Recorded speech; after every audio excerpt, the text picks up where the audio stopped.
Good morning. It's time for the Mike Hewitt Show, brought to you by Renegade River and Spring Lake. And now your host, Mike Hewitt. Hey, welcome. Good morning. It sure is nice to be back. Jim Riley, what's wrong? Someone took mine too, so Jim can't plug in. It's gonna be a good day, Brian. I took Jim's and gave them to you. Nice job. Oh, folks, I wish you could see.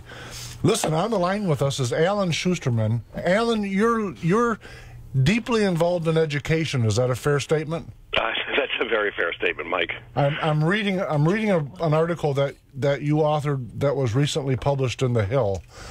Tell me, we're looking forward for 21st century education. That's one of the spots that this show has a tendency of focusing on, that in the American family, which I think is in free fall. But that aside, tell me about what your project is. What are you working on, Alan? Okay, well, let me set the stage by giving you an analogy. Okay. Today's schools, whether they're public, private, or charter, even the best of them, it's as if we were still transporting people across the country in covered wagons. And what I mean by that is the very best schools, those covered wagons have all kinds of fabulous bells and whistles. The passengers are a fantastic group of people you'd love to travel with all day long. The drivers are incredibly skilled and dedicated. And then the worst schools, those wagons, they don't even have wheels. So there's great variation among our schools, no doubt about it. And what education reform has been focused on for the past, probably 4 or 5 decades. I mean, the ESEA, which now they're reauthorizing under its latest version, of course, is No Child Left Behind under the Bush administration. But for the last 5 decades, what education reform and the ESEA has been focused on is closing the equity gap, which in our analogy is aiming to give all kids, including the least privileged, one of those fancy covered wagons. But what's happened is while we've been busy chasing, and largely unsuccessfully, unfortunately, chasing this necessary noble goal of giving every kid the education they need, we've lost sight of the fact that even the most privileged kids are still stuck with covered wagons. And basically what we need, what this country needs, what our kids need, is for us at last to create the equivalent of the automobile, to take education into the 21st century, to redesign what the very education process is, both what we're teaching kids and how we're teaching kids. I mean, if you look at the K through 12 education industry, there's absolutely no industry in this country that has changed less and performed more poorly over the last 20, 30, or 40 years than K through 12 education. And I know people have different ideas of how bad it is or how good it is, but if you take a close analysis and do what I've done and look at all the different indicators, it's sad to see how poorly we're doing. I mean, we're basically, in all our reforms, trying to get back to the good old days, and we need to be able to be well beyond the good old days. We need to be beyond the good old days, and we can be beyond the good old days like we are in every other industry. Let me interject, Alan. I'm looking at an overall rankings compilation. This was produced by the BBC. I've specifically picked the BBC, and not because my politics aligns with what I consider to be uber left agenda, but that aside, I picked them because they're not an American thing. They look at it through a different vantage, I think.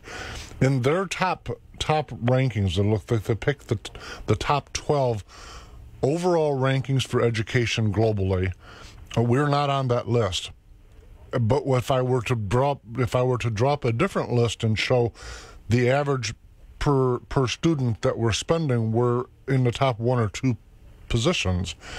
And I say that because one of the things that, while you were talking, that kind of flagged my imagination a little bit, if we might, is that when I look back at our education with covered wagons, quite candidly, I think we were getting better results. And in fact, I would go you a step further and say that the average 4-year college graduate could not, and you've heard this before, could not pass an 8th grade reading, writing, arithmetic test from 1895. You pick it.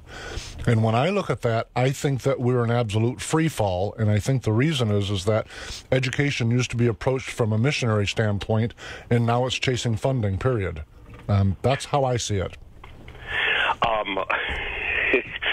it's interesting the way you put it, because I would actually agree. You're beyond what most people are, which is recognizing the fact that education has actually gotten worse.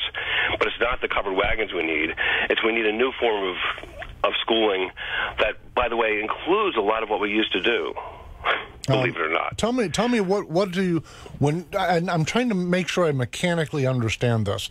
Yeah. In your view of a new educational structure, what would an hour or a moment be like for the average student in an educational process that you constructed? So let me talk about some kind of big picture constructs, and when you get down to the details, it takes a long time to go into each detail, but let me start with the big picture thing, which again is different than 30 or 40 years ago. But I'm still loving the fact that you get the fact that we're in a free fall. Now we could talk about, and I agree that a free fall is all about funding, and the funding focuses on the wrong issues. It provides the wrong incentives. So I just want to go back to that. But let me go forward to when I talk about taking education into the 21st century or creating kind of this new model, the number one characteristic is time to take education into the age of customization. So right now the model is an industrial age model where we're trying to move along kids according to a prescribed recipe for their learning that doesn't necessarily, in fact, almost never matches what is the ideal, in a sense, learning sweet spot for a kid. Alan, tell me if I'm wrong, just a little insight here. My interpretation of the industrial age educational process, and by the way, that's exactly what I've referred to it on this show many times in the past.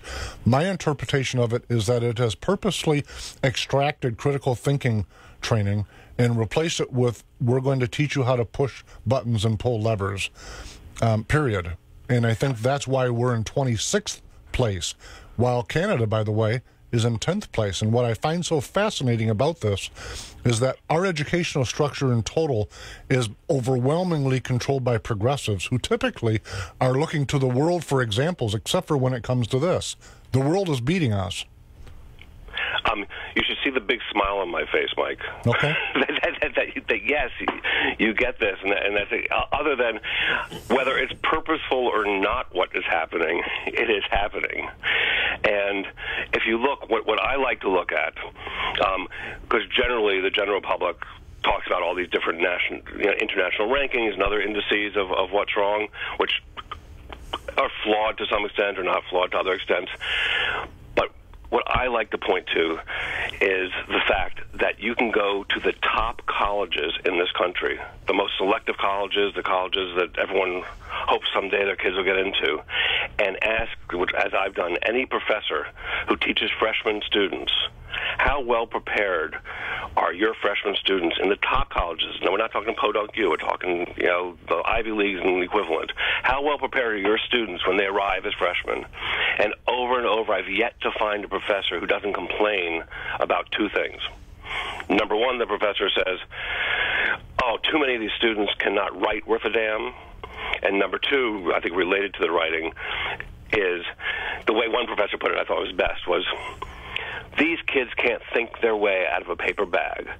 All these straight-A students, high test-scoring students from across the country, from the best high schools, are waiting for me, the professor, to tell them what to think and what to do.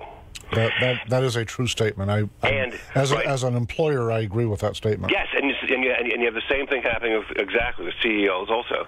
Now, the reason I like to go to the top colleges as opposed to the places that other people usually talk about, right? We sit here and bemoan the fact that, oh my gosh, these kids are showing up to college and they can't even read, going to Podunk U, or these poor, again, the covered wagons that don't even have wheels. These inner city schools, the teachers are falling asleep, the kids are running around the hallways.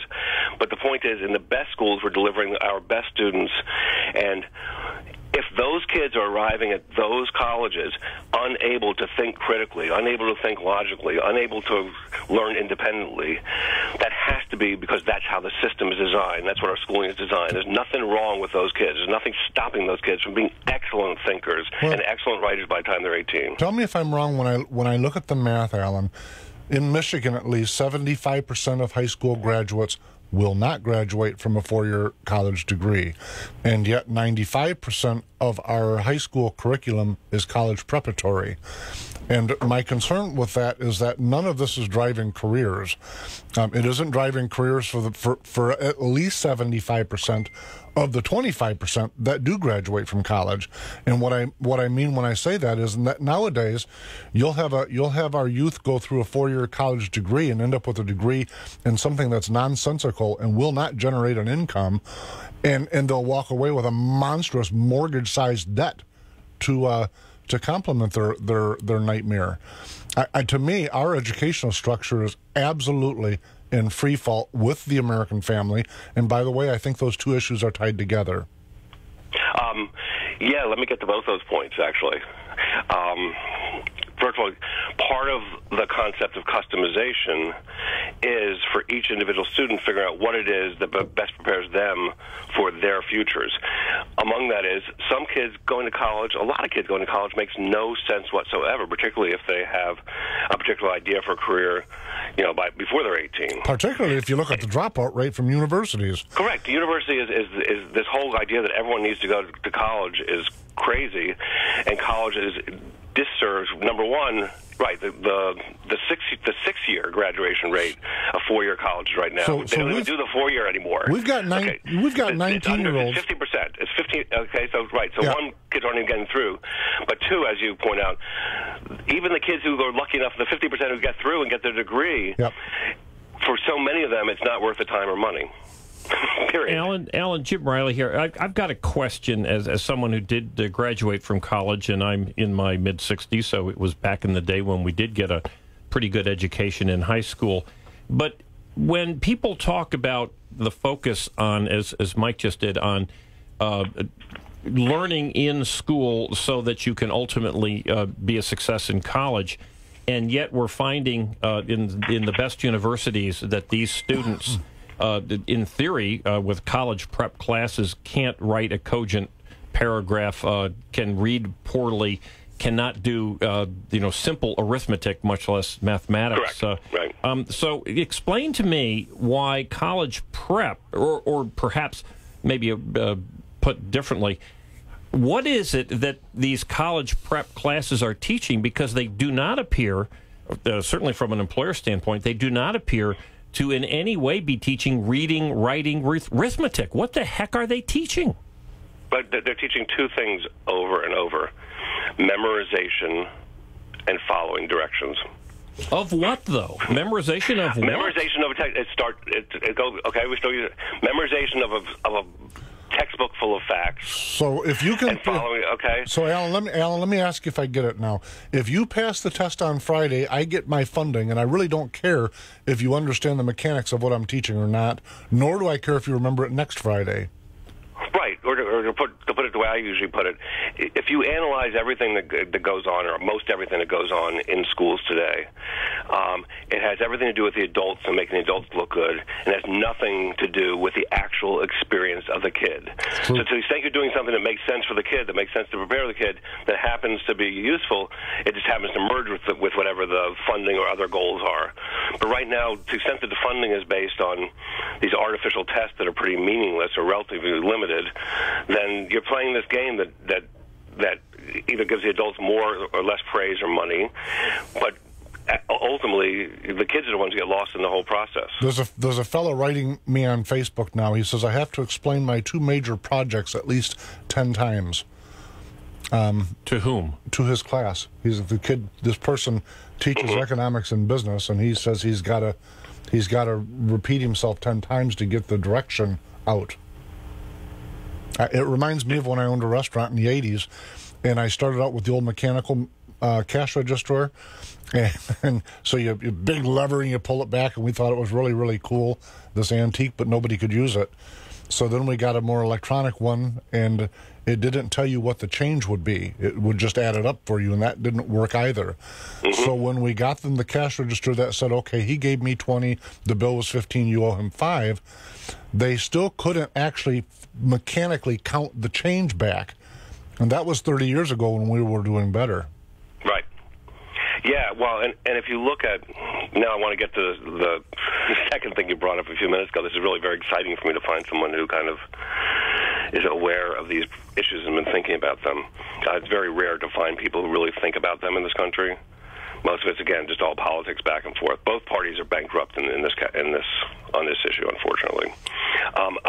Is that the decline of the family? Now, my politics review is a little bit different, probably, in terms of how we define that. But what I will say for sure is that there's all kinds of things that 30 or 40 years ago we could count on the family to teach kids, or society to teach kids, that now we can't count on them to do it.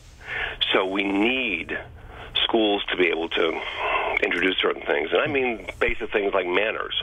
The problem as I see it, and again, tell me if I'm wrong, Alan, because you're out in the field, but what I see in the professional environment is that parents are not able to be educational partners, and that's the terminology I use. And the problem with it is that it's the gift that keeps on giving, because each generation coming forward is less equipped to be a partner with their offspring than the generation before them. And the result is where it's manifesting itself the greatest is in America's inner cities. And listen, this is not a racial issue. There's not any genetic superiority or inferiority. It comes down to family structure. And it doesn't matter to me what you define a family as, by the way. What matters to me is that you're capable and able to be an educational partner to teach your young how that person can come up to be a successful and achieving adult. And if that's not the goal, then I pause and say, then what the heck is the goal? Right. No, well, yeah, in schools, schools, even for kids who have a supportive family who's in a position to help them, schools are designed to be these kind of impermeable places where the parents aren't allowed in, other than to maybe raise some money in a bake sale.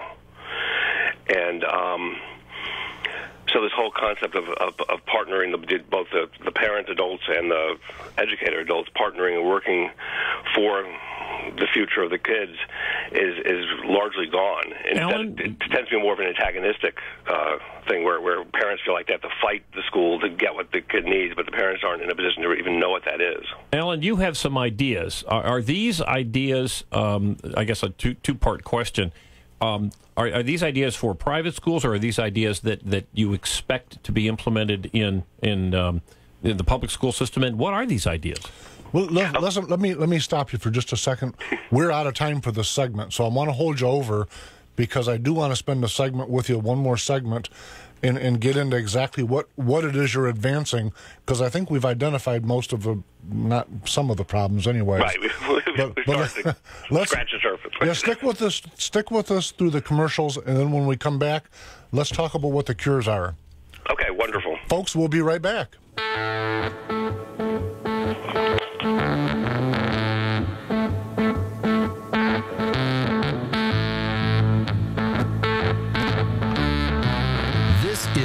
Be a survivor, not a statistic. Renegade River in Spring Lake has new and used handguns, hunting guns, sporting goods, and survival gear. Protect your rights and your freedom. Ask about their CPL classes. Renegade River, next to the police station in downtown Spring Lake. Welcome back to the Mike Hewitt Show, in with Jim Riley this morning. And on the line with us is Alan Schusterman, who is working on teaching STEM fundamentals. Am I doing it right, Alan? No, that's too narrow, but that's okay. Well, it's not. Hey, it's your guy. What's STEM fundamentals? What is this? Okay, well, let's get away from STEM fundamentals and talk about trying to create. I mean, that's a small part of what we're trying to do. Okay. So I actually started what I would describe as one of these new type of schools that I believe will be the model for what I hope all schools will become within the next 10 or 20 years. And it basically takes the best of what all the experts, the experts who get paid to write about this stuff and study this stuff, all are talking about what we need to be doing, just nobody's doing it. Right. And the school I started is called School for Tomorrow. You can find us and me. Website is sftedu.org. And again, School for Tomorrow.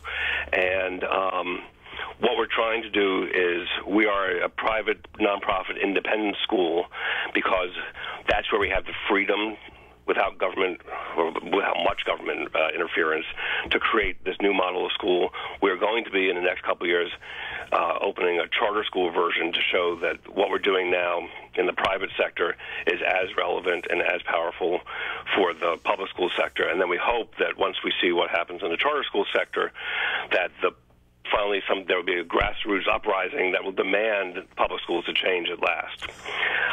If you look at what we're doing, the characteristics, and as you probably could tell just from my excitement here, I can go on for hours about the details. Big picture, I'll give you two big picture concepts, and if you want to have me back sometime, we could try to go on to how it all works.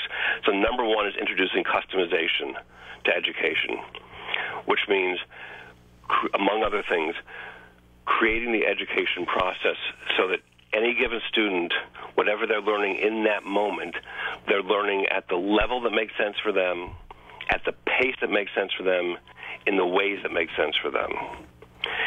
That is transformational in terms of a kid's ability to learn all this stuff. Okay.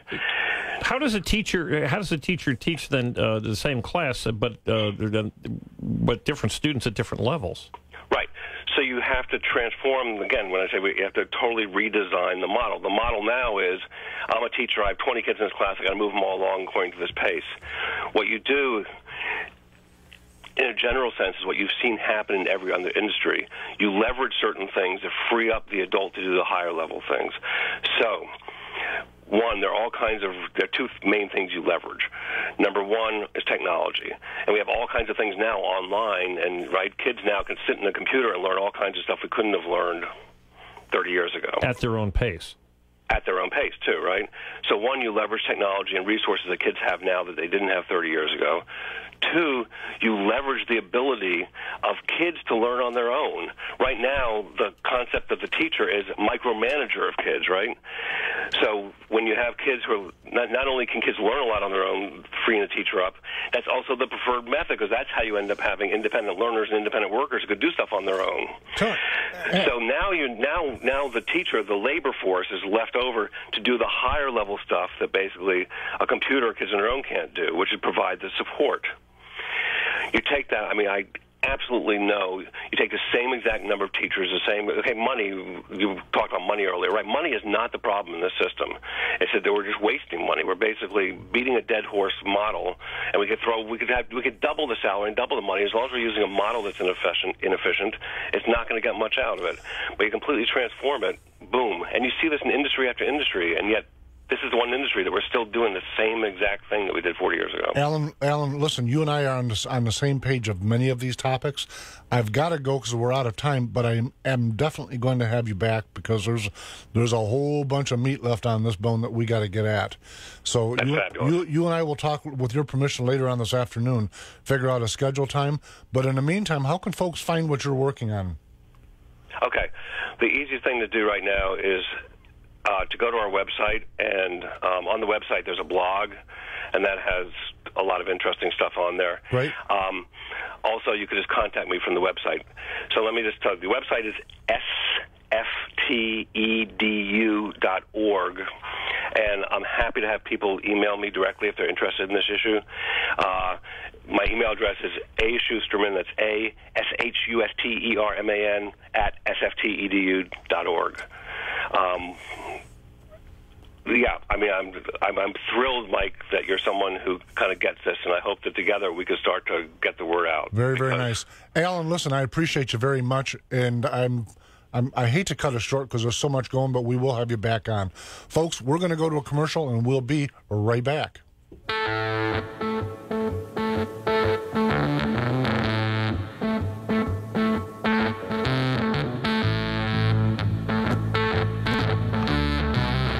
Listening to News Talk 10. Be a survivor, not a statistic. Renegade River in Spring Lake has new and used handguns, hunting guns, sporting goods, and survival gear. Protect your rights and your freedom. Ask about their CPL classes. Renegade River, next to the police station in downtown Spring Lake. Welcome back to the Mike Hewitt Show. Sitting in with me is Jim Riley. And on the line with us is David Coleman, who is a lawyer with the Great Lakes Justice Center. David Coleman, welcome to the Mike Hewitt Show. Can you hear me now? Oops. Welcome. Now he can hear you. Can you hear me now, David? Yes, I can. Well, I love modern technology. David Coleman, welcome to the Mike Hewitt Show. Listen, I appreciate you joining us on such short notice. We've got some mutual acquaintances, people that I consider very dear friends, Doctors Dykstra, both of them. Tell us what the Great Lakes Justice Center, what is that? What's it do, David? Well, it's a nonprofit organization that we started, myself, William Wagner, my son Stephen, and another attorney, John Kane, to start dealing with so many of these issues that we see that are happening, and it seems to be snowballing now with the same-sex marriage decision.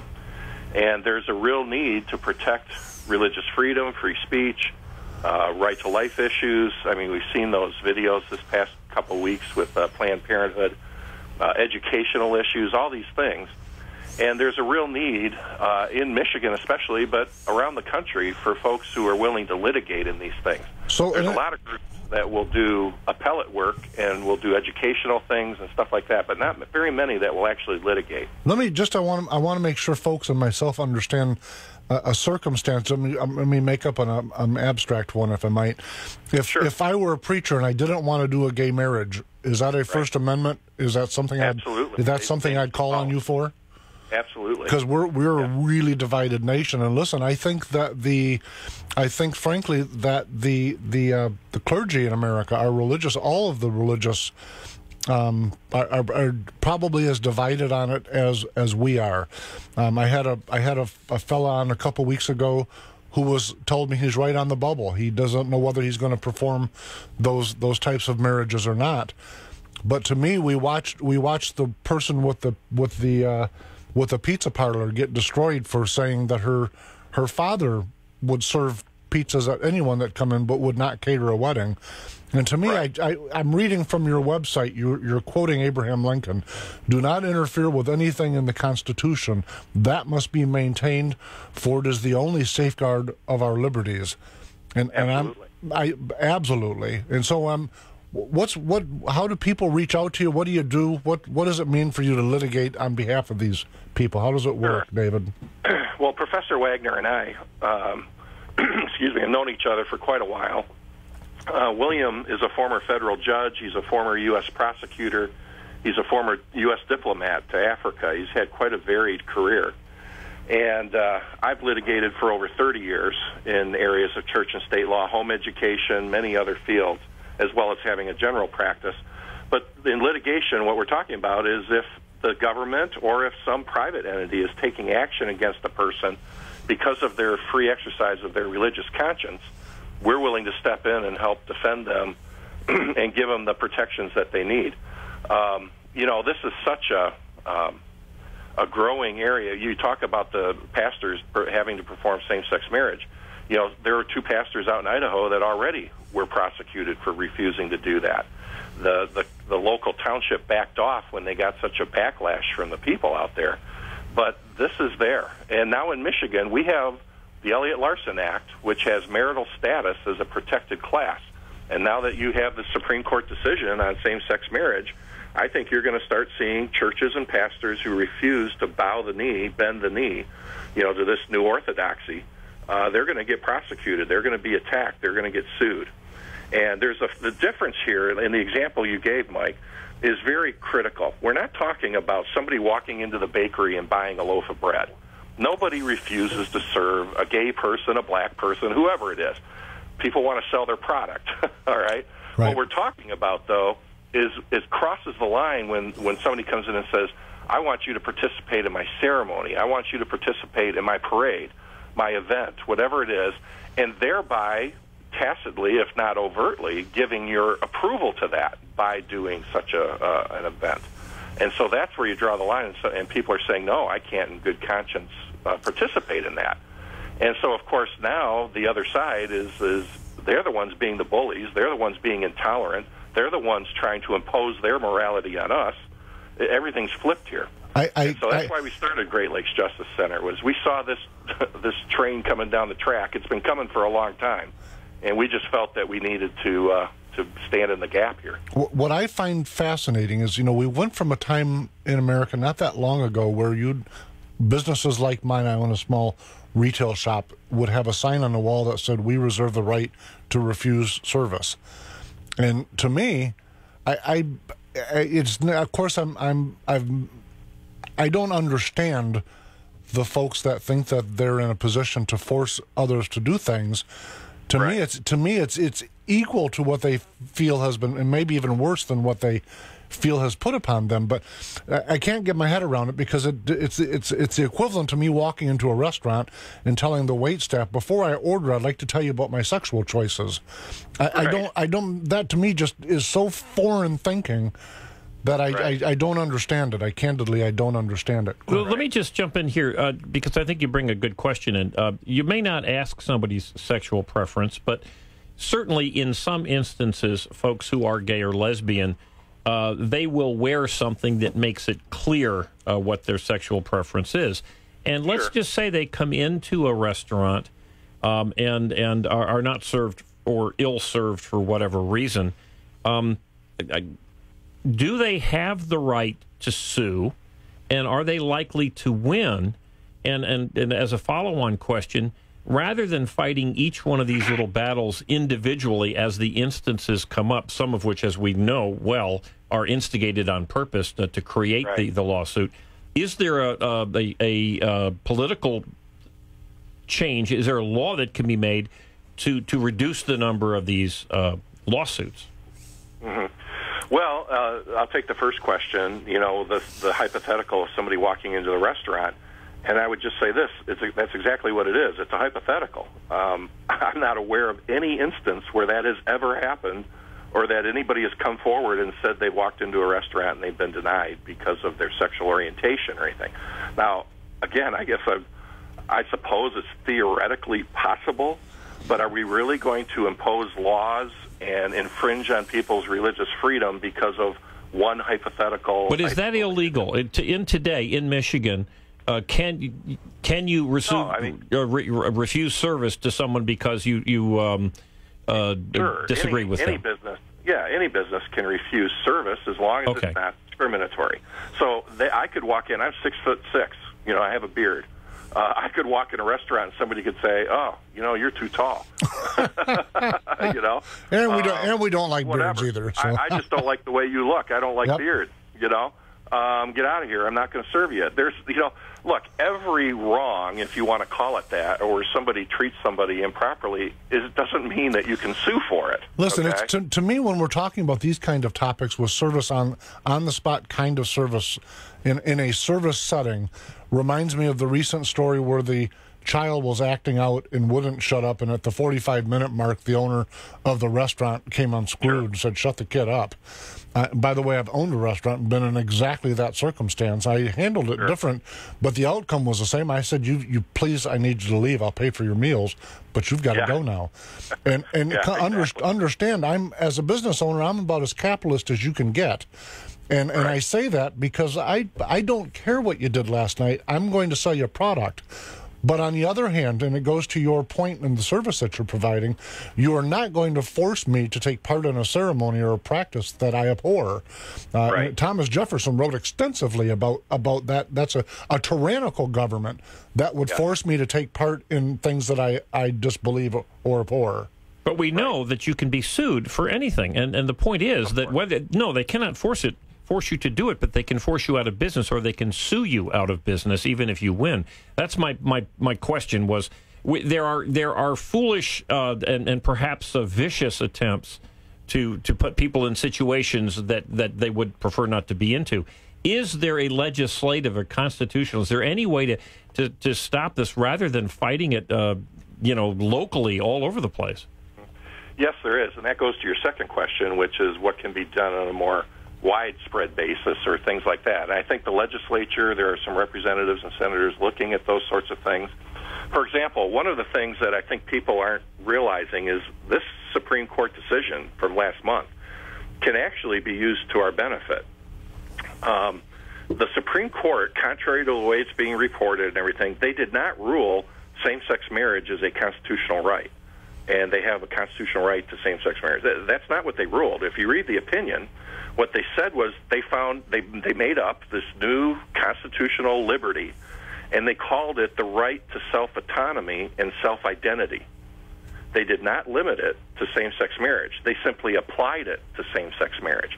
And then Justice Kennedy went on to say, you determine your self-identity and self-autonomy from your own personal choices and beliefs. And that's the phrase he used, and that's the way he ruled in the case.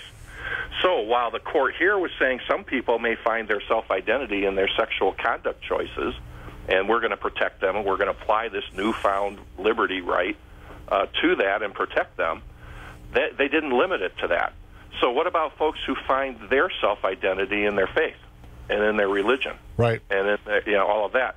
We think under this case, the way it's written, they have established a new constitutional right for religious folks. Oh, wow. Yep. So it'll wind its way through the courts. Christians, whatever. So now, although they're gutting the First Amendment, and that language, anybody who thinks that Justice Kennedy said we're going to protect the First Amendment rights from that paragraph he put at the end of the paragraph, I don't know what they're smoking. That is not what Justice Kennedy said.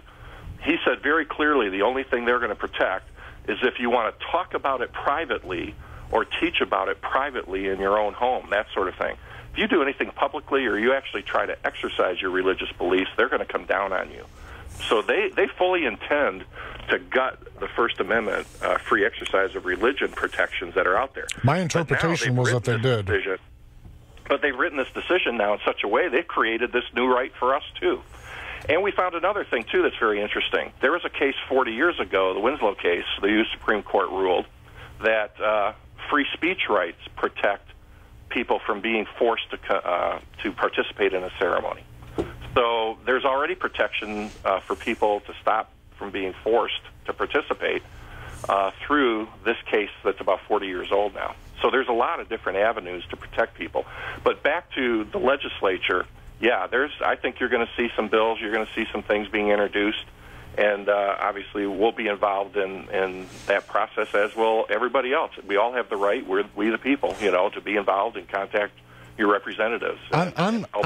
On the topic, David, of legislation, what is your recommendation to our Michigan legislature should be their first priority in this topic? Well, I think that the first thing they could do would be to pass a law that essentially embraces the court's decision and applies it in the context of protecting folks of religious faith and saying that nobody can be compelled to act against their conscience, and pass a law to that effect based on this Supreme Court decision, because I think they've given us the protection to do that. Amen. But that requires at some point a revisit to the Supreme Court. You folks are out there. Your time is of tremendous value. Where is your funding, and is there a way for us to support you? Yeah, well, you can go to our website. Obviously, we're just getting going. We're a new organization. And unfortunately, you need money to fight these battles. And so we are looking for folks of like mind who would support us. You can go to our website, greatlakesjc.org, and there's a donate button on there. There's all kinds of information. There's a contact spot there, so it's real easy to email us with questions, or if you want to sit down with us and discuss what we're up to. We have a series of seminars we're doing all around the state. We just did one last night in Rochester Hills. We're doing one in Ada, which is fairly close to you guys. We're doing one in Ada tomorrow night, Thursday. It's on our website, and upcoming events and seminars that we're putting on. So we'd encourage people to come to those. David, did you say opening up that the Great Lakes Justice Center is nonprofit? Yes. Okay. We're part of Salton Lake Global. That's a 501c3 nonprofit organization, which is more involved in educational and faith issues on a worldwide basis. And so we are a DBA, or a part of Salton Lake Global. Well, and the reason I wanted to reemphasize that was, frankly, to buttress Jim's point. For us to be able to go forward as a society with some freedoms, folks need to get involved and to help keep you folks fighting the good fight, because it's going to get a lot uglier before it gets better. Absolutely. It is absolutely going to get it. I don't think the Christian church as a whole has any idea what's coming at them right now. I think you're going to see pastors, you're going to see other business people facing jail. I think you're going to see them facing the loss of their business, like the folks out in Oregon. $135,000 fine for refusing to bake a couple $100 cake. Are you kidding me? That's and $1.9 million is what they're asking for their lawyers in that case in the Detroit area. Right. Right, exactly. I mean, that's just irrational. And listen, I'm a huge supporter of freedom of religion, so I'm not taking a stand against Islam whatsoever when I make my next statement. But during that same period of time, there was a Muslim baker down there. You probably a lot of the listeners, and definitely you would have maybe seen the video, David. But where the gay person goes in and asks this particular baker to do their wedding. And the woman throws them out with just a big, long list of obscenities and physically throws them out. And I go, what an upside down sense of value that we have, that they destroy this couple and ignore that circumstance. Right. Well, that's the political correctness that's so prevalent right now. They don't want to attack Muslims or people of other faiths. It's aimed at Christians right now. What I like about what you're doing is because it's an even approach. Yeah, it's going to apply across the board eventually. Yep. There's no way they're going to let people slide on this if this is allowed to stand. But we're in limbo. We're in limbo until the Supreme Court rules again. Well, no, because there are things we can do. There are constitutional things. This is what we're doing in our seminars. We're telling people the different options and things that can be done now. We don't have to wait for the next Supreme Court case. And so it's a combined strategy. It's not just litigating. I mean, that's a big part of what we're doing because we want to try to protect folks, who are standing on their beliefs. But it's also being proactive and doing things through Congress, through our state legislature, through local townships. How many townships have tried to pass these sexual orientation laws, and counties and things like that? There's about 40 cities and counties and townships around the state that have passed these ordinances. So it's at every level of government, and Christians need to just get engaged. Look, we're never going to change people's hearts. We're never going to affect real change society-wise, culturally-wise, except through individual people changing their minds and hearts. And, of course, that's the gospel. And that will never change. That's the primary focus of anything. But at the same time, that doesn't mean we throw away our rights as citizens. And, I hear all the time people say, render unto Caesar the things that are Caesar's and unto God the things that are God's. And they use that as a cop-out to not get involved. Well, ask yourself the question in our country, who is Caesar? Who's Caesar in the United States? We are. You and we are. We, the people, are Caesar. So we are shirking our Christian duty by refusing to get involved, and we're reaping the results of that because of that refusal. I think whenever I hear the folks use that rationale, not understanding sovereign citizenry, I always, in fact, I flipped it up just to make sure I don't misquote it. Socialism is the philosophy of failure, the creed of ignorance, and the gospel of envy. And that's Winston Churchill. But the reason I'm bringing it up is that they've been convinced that we're not even in the constitutional Republican form of government that we are. And to me, I point hard at our educational process and say, you folks are failing our generations, which almost causes me to want to quote Abraham Lincoln about the philosophy of the classroom in this generation will be the government in the next. And it goes to all of these topics that we're talking about, David, because the folks have been convinced of things that just aren't so. Yes, exactly. And again, there's no reason for despair here. There's no reason to be down in the mouth about all of this. This is an opportunity. This is something that can build all of our faith, and seeing God work in so many ways in our culture. John Quincy Adams said, "The duty is ours. The results are God's." I think you can't say it any more succinctly than that. We don't need to just roll over because somebody calls you a bad name. I mean, we're the attorneys on the Planet Fitness case, if you followed that at all. There's that Cormier up in Midland who was kicked out of the gym because a man was in the locker room and she complained. Oh, yes. And we filed a lawsuit on that under the Elliott-Larsen Act. You wouldn't believe the hate mail and the threats and the things we've gotten because we had the audacity to file that lawsuit on her behalf. Right. But you know what? You can't you back off from these people. No. You just can't. We've got to engage ourselves in the concept of no surrender, no retreat. Listen, David Coleman, we're out of time, but I genuinely appreciate you coming on with such a short notice, and what you're doing. So thank you very, very much, sir. Well, we appreciate the opportunity to be on your show, Mike. Very nice. Thank you, sir. Take care. Folks, Bye-bye. we'll be right back.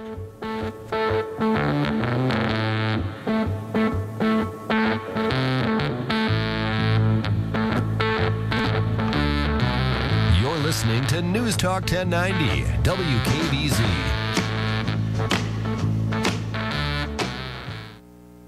Be a survivor, not a statistic.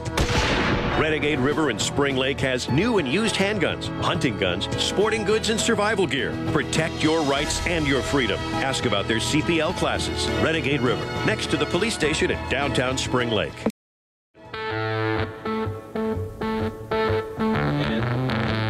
And now it's time for the Enigma Report with your host, Mike Hewitt. Listen, I started this with a partner and he bailed out. There's an enigma for you. Yes. I don't know what he done, but now he's running. Can you see him running? He's slothing. It is slothing. He is a slother. I think you're exactly right. So all of a sudden, no partner. I look around and he's gone like the wind. Today, before we don't have much time because I really wanted to get David Coleman on, and I'm glad I did. But listen, the Enigma Report, we've got, 3.5 minutes or so? Jim Riley, what do you think is the reality of Donald Trump's candidacy? I think it is the pent-up, if not anger, just the angst that conservative fiscal Republicans feel when they see their elected Republicans really appear to be spineless, appear to be passionless, appear to dissemble the simplest of questions. We want someone who will stand up and articulate with passion and a good argument what we believe in. And Donald Trump's got a tremendous number of flaws, but sadly, he stands almost alone among Republican candidates out there. Let me tell you what concerns me and why I'm identifying him, at least at this point, as an enigma. Folks, please understand, I'm not coming out against him. I agree with a fair number of the things that he's saying. Not all of them, but a fair number of them. I wrote on my comment yesterday on Facebook on Donald Trump. Sorry, I can't forget that he was once on the opposite side of everything he stands for now, including writing Hillary Clinton big checks. To me, I'm concerned. When we saw Bill Clinton win the White House, he did it with the help of Ross Perot. I get Ross Perot people still angry at me when I say that, but listen, I fervently and passionately believe that Ross Perot was a Clinton trick. I don't know how else to say it. I believe it. And maybe I'm dead wrong. I've never seen any form of evidence to demonstrate that I'm flawed. In fact, he got out. I believe the Clintons said, hey, wait a minute, your job isn't in here. We're not going to give you NAFTA till you get back in. People say, Mike, you didn't like NAFTA. He was the greatest individual in America benefiting. He benefited the most of any American that I'm aware of. Let me say that. So when I look at Donald Trump, and this guy's politics has been all over the road for 35, 40 years. And all of a sudden he goes from a guy that would write Nancy Pelosi and Clinton a check to sounding like a Tea Partier. I'm concerned. To me, that's an enigma.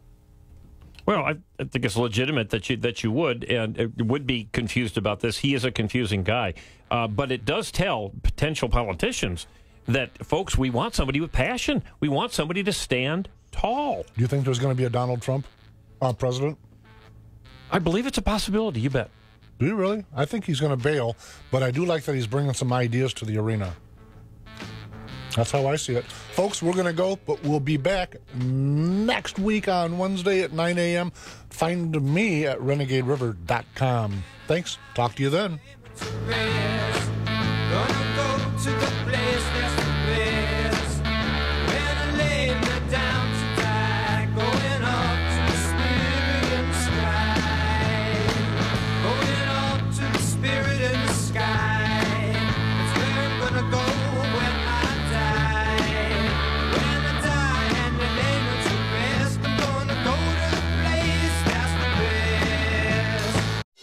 Renegade River in Spring Lake wants to buy your used handguns and hunting guns. Renegade River, your hunting, camping, and survival store. Stop in and check out their new and used firearms, sporting goods, Army and Navy supplies, and survival gear. Downtown Spring Lake, next to the police station. Used firearms, sporting goods, Army and Navy supplies, and survival gear. Downtown Spring Lake, next to the police station.